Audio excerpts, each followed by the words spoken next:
Hey, I'm Trisha Diamond and I'm Breath of Abundance. And let me just start off by telling you I shouldn't be here. Not here in this chair, but here still living this life. I'm so thankful that I am. But the track that I was on, I was a corporate business owner, small corporation, but dealt in B2B. And I had been for 30 years, but somewhere along the way I stopped living and started drinking or looking for life at the bottom of a bottle. Well, let me tell you, I didn't find anything there. But 20 plus years ago, I've tried to find out the exact date of the surgery. I went in for a surgery and it wasn't anything major.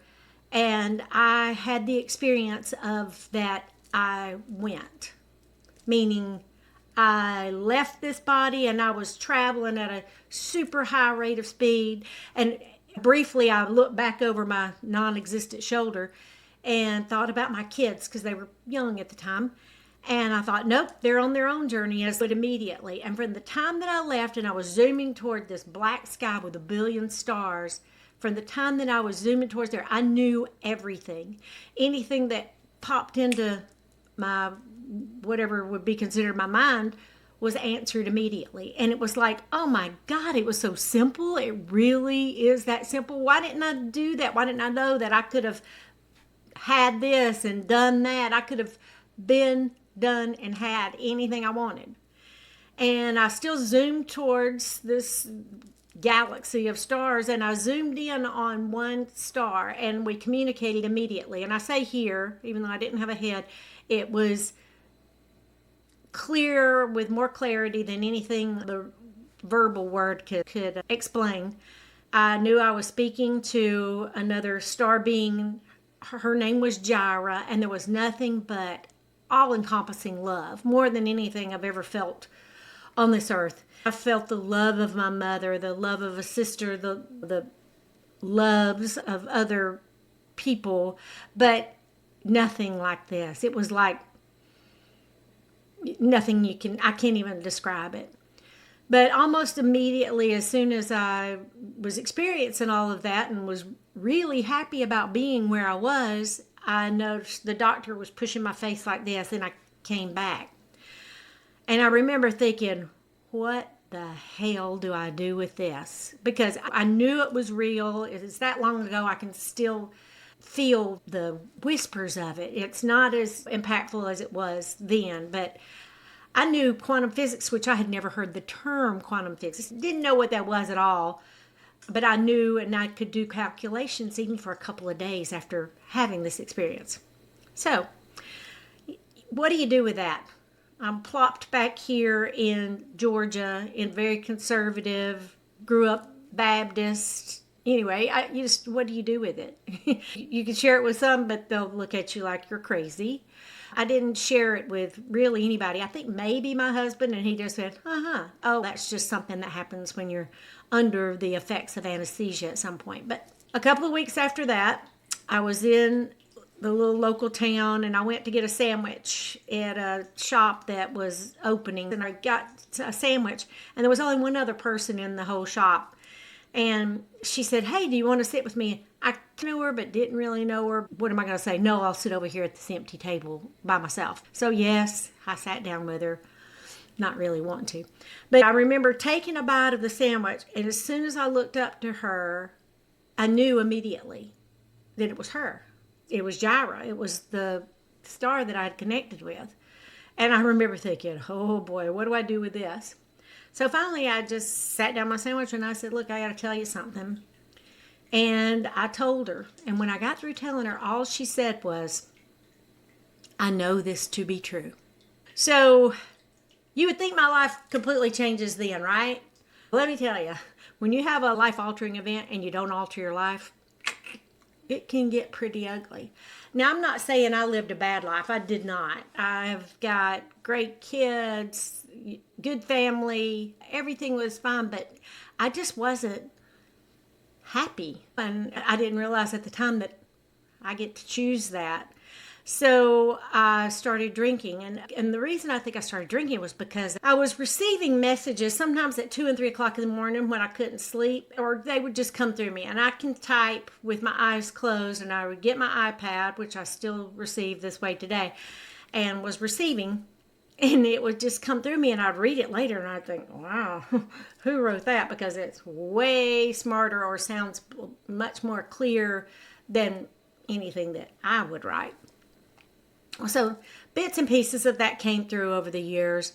My drinking and the lack of living expanded until I went to a women's retreat in Costa Rica right after the pandemic, right after the flight ban had lifted, and I was like, I got to go somewhere. So I go to this retreat, and I remember meeting somebody there, Rebecca, and she was the one running the retreat, and she didn't seem like a weirdo, even though she believed things that I knew to be true also. That's pretty interesting. Because I thought you had to have long bangles and flowy wings with big glasses. Ooh, I get that mole right now. But anyway, just I thought you had to be really weird to believe all these things. So anyway, she was my first inroad into thinking that you could be normal. So from that, fast forward a little bit, I ended up for my birthday going to the Art for Living Center in North Carolina. I thought I was just going for an Ayurvedic massage. That's what I thought Ayurveda was. And I get all the way up there in the flight, and it said no alcohol, but it was vegan. So I get the Uber driver to pull over, get me 10-piece chicken nuggets and French fries, and I got 4 little bottles of wine. So I was pretty much schnockered by the time I got to the Art for Living for that weekend. Something happened, thank the universe, thank God, that weekend I did do some Ayurvedic practices where they said to take some certain herbs or something, and I allowed a lot of that writing to start coming through to me. And at first it was like my conscious and my subconscious were battling for position. And even in the writing, it'd be like, here's Trisha's talking, and then here's what's coming through talking. It was like a little battle. So I continued that, and from there I wanted to go to, I had already knew I wanted to do ayahuasca. And another strange coincidence, which there are no coincidences, popped up, and I was able to go to Rhythmia in Costa Rica within a couple of weeks. The thing is, you can't have any alcohol or drugs in your system for 2 weeks. And as luck would have it, my Ayurvedic prescription was to not have any alcohol for just 2 weeks. And I thought, I can do that. And so it led straight into me going to Rhythmia, doing ayahuasca, which is, it's a very powerful experience. But anyway, from all of that, I never drank again. I'll never say that I don't drink or that I completely quit drinking, because you know what? I'm a big girl, and if I want to have something to drink, I would have a drink. And I've tasted things since then, but it's just, I don't know. I call it spontaneous sobriety because I don't know how it happened, but thankfully it did. And through all of that, 2 weeks after I got back from ayahuasca, I went into my local massage therapist, my very favorite one, Montana Blue Water, and I'm laying on her table. She does Native American practices, and the music was playing, Native American music, and she had the little mask over my eyes, and all of a sudden, a bear is sitting next to me. And I'm in a cave, and I remember pulling off that mask going, what is this about a bear? Like she could see it too. And she said, are you seeing a bear? And I said, yeah. And she said, go back in. In my form of practice, a bear is the highest form of healer that there is. Go back in. So I go back in, and the movie continues. No lie. So there's a bear sitting next to me. I could feel him. There was a stone pit in front of me. It wasn't fire, but it was hot stones because I could hear the water sizzling on it. And there was an ancient native woman across from me who turned out that I thought she's native Peruvian, even though I don't know anything like that. I did end up going to Peru after this. But so that woman got up, came over, she had some tobacco in her hand, and she spit in her hand and held it on my stomach, and she said, without speaking, again, here, let me know that breathwork is to be your modality this go round. So when I came out, Montana, I told her what happened, and she said, sit with this for 3 days. Don't tell anybody. Write it in your journal. I go back to my office going, y'all will not believe what just happened to me. And I told them, but I did take it very seriously. And that night, I came home, started Googling breath work because I didn't know anything about breath work. And thank God I found Alchemy of Breath. I signed up that night. Little did I know how impactful this was going to be on my life. At 60 years old, let me just tell you, you're never too anything. Too old, too set in your ways, too nothing. Because I started it and it was one day a week and I thought, I'm just too busy. I can't leave the office for that one day. But I gave myself that one day a week where I stayed home and I actually did the work, attended the online classes. And you go through an inner journey first, which I thought, there's nothing wrong with me. Why do I need to do that? I just want to learn how to be a breath worker. Believe me, you uncover a lot. So I became a breathwork facilitator and I ended up mentoring for the next group of breathwork facilitators. I've become very good friends with a lot of the people that I went to class with, like Laura, Nancy, many of them. And so much thanks and appreciation to Anthony Abagnano and Amy Rochelle, who put together Alchemy of Breath and are helping so many people in such a profound way. This is how well breathwork is received around where I am. I'll tell people, they'll say, what are you doing now? And I do breathwork. Breastwork? What's that? Believe me, I've had an uphill climb on this, but as the universe does, and this is what it happens, it delivers little breadcrumbs. And if you'll just follow the freaking breadcrumbs, before you know it, you got a whole loaf. And you go, wow, how did this happen? So all of the coincidences, the symbols, the universe likes to deal with symbols like repetitive numbers or things that you just keep seeing over and over again. With all that said, I finally get to do what now I know my life's purpose is, to help introduce the light of themselves, find their own light, because everybody, the universe, God, you came here with the light, with a purpose, and then promptly forgot so that you could experience. So helping others find that light within themselves, using the breath as the bridge to their higher self, is my life's purpose. That's what I get the most joy out of, and I'm having a dang good time. And that's what's so important. So today we're going to breathe.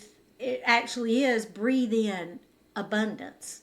Whether you want abundance of health, wealth, it doesn't matter. Joy. Joy's the key. So one thing that I know for sure is that your body, you didn't come with a manual that you could read how to raise a baby or how to live life, but your body tells you. And if you listen to the subtle little hints that it's given us all the time, if we learn to listen to our body, it will guide us in the way that we need to go. And our life, we're creating our own reality all the time. So if we can just learn how to point our little magic wand, the vibration, everything is energy. So if you're vibrating at a high vibrational level, whenever you're thinking about something you want, and you keep that vibration going for as little as 17 seconds, that's an Abraham Hicks thing. While you're thinking about it, whatever it is that you want, then it's done. Universe lines it up, it's done. You just have to line up with it. Because as Einstein said, the problem and the solution are not in the same frequency. So you send off your rocket of desire whenever you found your problem. Contrast shows you what you do want by showing you clearly what you don't want. The universe delivers, and then you just have to line up with the solution, and it'll just come right into your existence. Now, the breath is what allows you to let go, so that you do float back to your natural state, which is one of at least contentedness all the way up till joy. So once you let go of beating that drum of, I don't have enough, or my health's not good, or everything's bad. Because you beat that drum, the universe does not know the difference between I want and I don't want. All it knows is what you're emitting, and it'll give you more of the same. We're going to start by breathing, and we're going to breathe a white light. And we're just going to do a coherence breath, which is in through your nose and out through your nose by the same count, whether it's 4 or 5, in for 4, out for 4. And just continuing in that pattern, or in for 5, out for 5, just equal. We're going to start with that, and I want you to soften your gaze or close your eyes, whatever feels most comfortable to you. Settle into your seat, or if you're in a lying position, lay back and get comfortable. And as you're breathing in through your nose and out through your nose, we're going to imagine your breath as a white light. And it's going to be coming down through the crown of your head. Breathe down. And that white light, as it's coming through your body, see it as a scan, back and forth, like the front light on a barge, sweeping through your skull, down your throat, across your chest. And as it's sweeping this light, it's leaving a residue of light everywhere it goes, so you're actually becoming luminous. Sweeping that light down your arm, your left arm,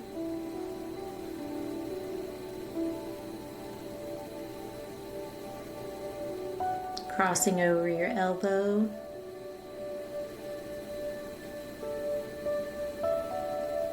down your forearm, filling your hand with the light, all the way out to your fingertips, and breathing back up your arm. And the deeper you breathe it down into your belly, as you're following the trail of it, the light gets brighter, filling your body. If you come across anything in your body that wants your attention, allow your breath, the light of your breath, to pause and shine on that area of interest, the area of that you want to notice, just out of curiosity. When you shine the light of your breath on the front side, the back side, around, any area that you want to enclose in the light of your breath, just with curiosity. And when you breathe into that, see how it affects it. Does it change shape, color? Continue the light of your breath down through your pelvis. Send it down both legs.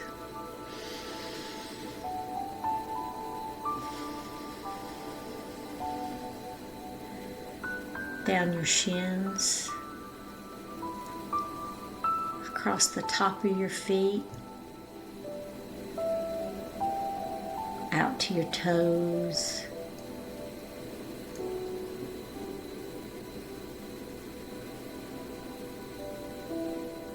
And as you're sweeping the light of your breath up your ankles, your calves, notice if it changes the way you feel. The light of your breath, if it's causing a change of temperature. Just back up the back of your thighs now. Cross your buttocks. Across your lower back. Breathing up your spine and radiating out to either side of your body. Across your shoulder blades. Now let's go down that right arm.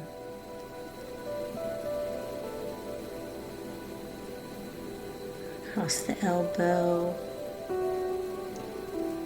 Out the forearm.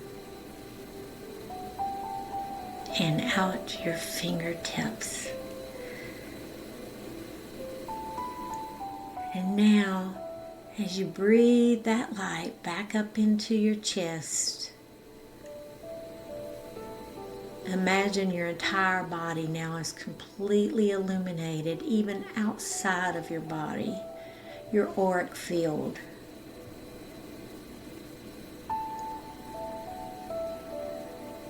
And this light will stay illuminated for as long as you focus on this. Now let's take one more deep breath in. And exhale forcefully through your mouth.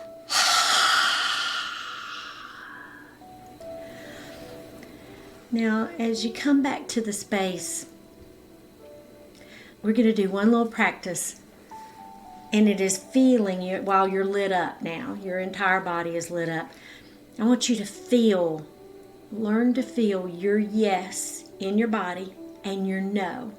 Mine is definitely like when I think of something, when I have something that feels really good and it's a whoa, yes. Anything that makes me happy, looking at water, being at the ocean, I feel it right here.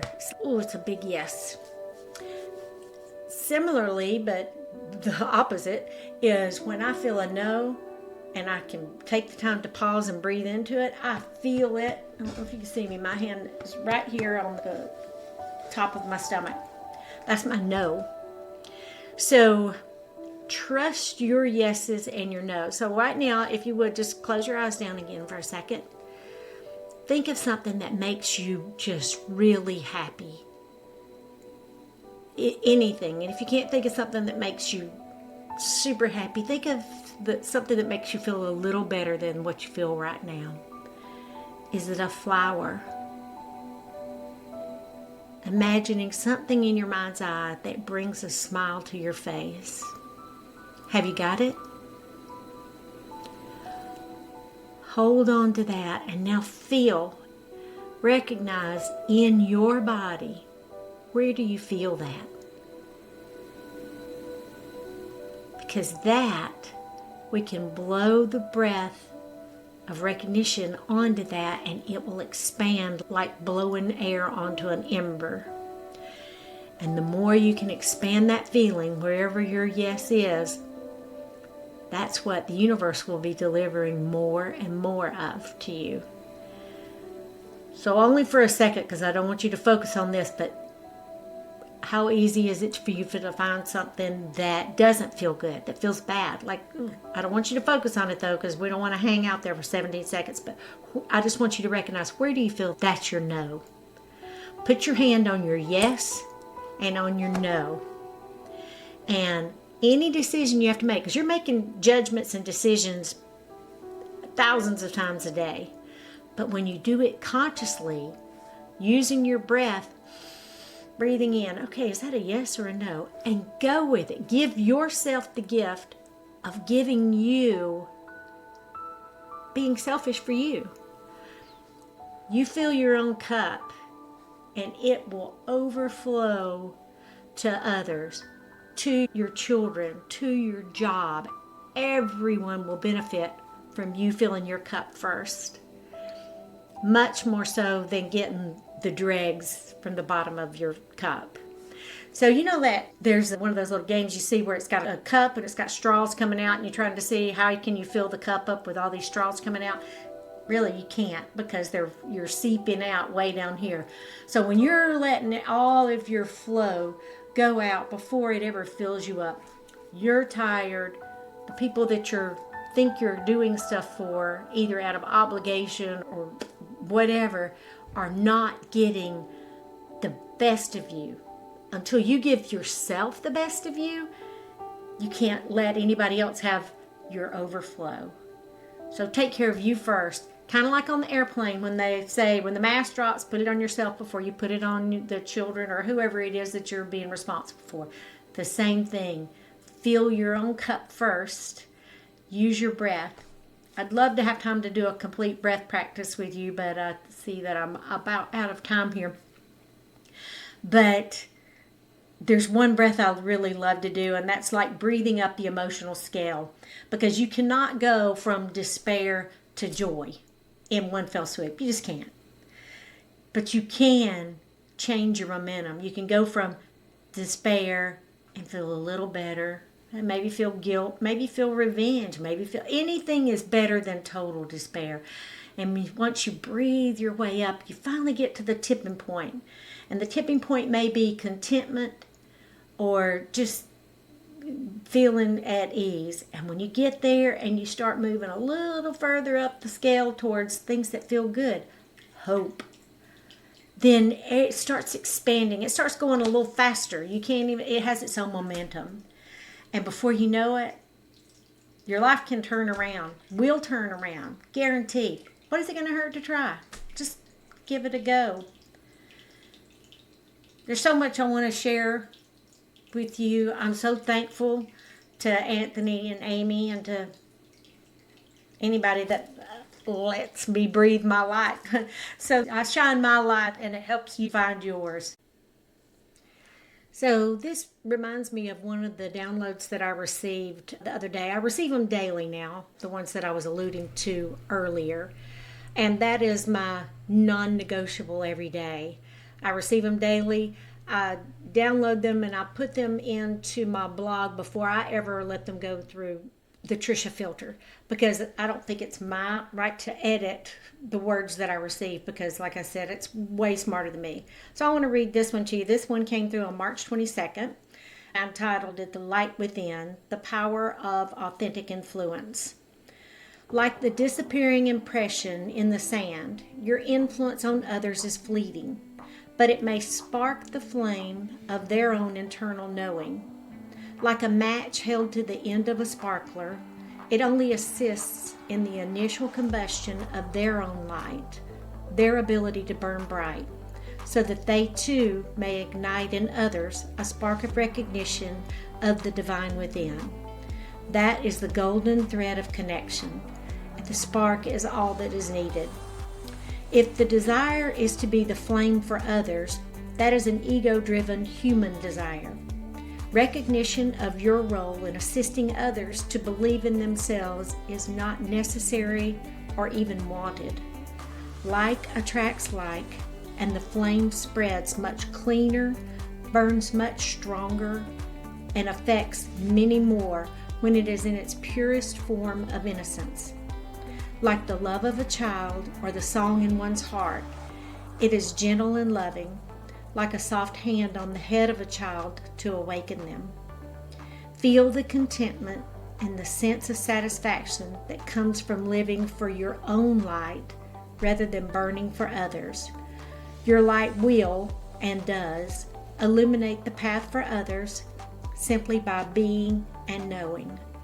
Keep holding the light for yourself and your own joy. It, in turn, shows others the way to their own sense of self. Be the light for you. That's what I mean by being selfish. I'm the light for me.